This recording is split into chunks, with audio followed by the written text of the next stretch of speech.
दिल्ली सरकार और दिल्ली के एलजी के बीच की तनातनी जग जाहिर है और इसका सबूत वक्त वक्त पर भी मिलता रहता है। कई मसलों पर एलजी और दिल्ली सरकार आमने सामने होते हैं। दिल्ली सरकार ने काफी वक्त से लंबित सीएजी यानी नियंत्रक एवं महालेखा परीक्षक की 14 रिपोर्टें आखिरकार एलजी दफ्तर को भेज दी है।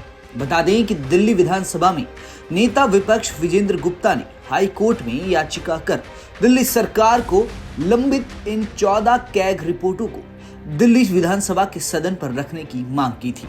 1.5 साल से लंबित ये 14 रिपोर्ट्स आखिरकार एलजी साहब के पास पहुंच गई। बता दें कि रिपोर्ट्स को विधानसभा में प्रस्तुत करने के लिए उपराज्यपाल की अनुमति की आवश्यकता होती है ताकि इन्हें सार्वजनिक किया जा सके। वहीं बीजेपी नेता और सदन के विपक्ष नेता विजेंद्र गुप्ता ने आरोप लगाया है कि आम आदमी पार्टी सरकार ने इन 14 रिपोर्ट्स को 500 दिनों तक अपने पास रखा। दिल्ली के उपराज्यपाल कार्यालय ने एक नोटिस जारी किया है, जिसके बाद इस बात की पुष्टि हुई है कि दिल्ली सरकार ने कैग रिपोर्ट्स को एलजी तक पहुंचा दिया गया है। एलजी दफ्तर से जारी नोटिस में कहा गया, दिल्ली सरकार ने कैग रिपोर्ट को उसके सचिवालय में प्रस्तुत किया है। इसके अनुसार दिल्ली उच्च न्यायालय के संभावित प्रतिकूल आदेश के डर से अरविंद केजरीवाल की सरकार ने जल्दबाजी में लंबे समय से लंबित कैग रिपोर्ट उपराज्यपाल को सौंपने का निर्णय लिया। इन रिपोर्ट्स को विधानसभा में प्रस्तुत करने के लिए उपराज्यपाल की अनुमति की आवश्यकता होती है ताकि इन्हें सार्वजनिक किया जा सके। उल्लेखनीय है कि इन 14 लंबित कैग रिपोर्ट्स में से 11 रिपोर्ट्स उस समय की हैं जब अरविंद केजरीवाल दिल्ली के मुख्यमंत्री थे। इन रिपोर्ट्स में दिल्ली परिवहन निगम, सार्वजनिक स्वास्थ्य और मोहल्ला क्लिनिक, राज्य पीएसयूएस शामिल हैं, जहां आम आदमी पार्टी सरकार की बड़ी अनियमितताओं और विफलताओं का विवरण दिया गया है। विपक्ष के नेता द्वारा दिल्ली विधानसभा में लंबित कैग रिपोर्ट्स को प्रस्तुत करने के निर्देश मांगने के लिए उच्च न्यायालय में एक याचिका दायर की गई थी।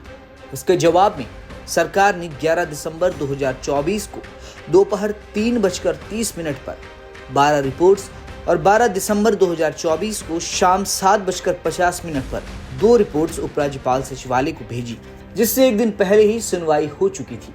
उपराज्यपाल कार्यालय के द्वारा वित्त मंत्री और अन्य अधिकारियों को कैग रिपोर्ट्स प्रस्तुत करने के लिए लगातार अनुरोध करने के बाद ही यह संभव हो सका।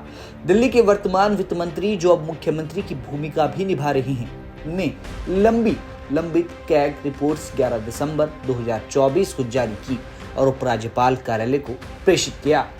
इस बात की पुष्टि उपराज्यपाल के कार्यालय द्वारा हो गई है कि कैग रिपोर्ट एलजी दफ्तर भेज दी गई है। एलजी दफ्तर की ओर से दावा किया गया है कि दिल्ली सरकार में वित्त मंत्री और अब मुख्यमंत्री बनी आतिशी के पास कैग रिपोर्ट्स करीब 500 दिनों तक पड़ी रहीं और करीब 1.5 साल बाद ये रिपोर्ट्स एलजी साहब को सौंपी गई। बीजेपी नेता और दिल्ली विधानसभा में विपक्ष के नेता विजेंद्र गुप्ता ने कैग रिपोर्ट्स को सदन में सार्वजनिक करने की मांग रखी थी। अब ये रिपोर्ट्स एलजी साहब के पास है।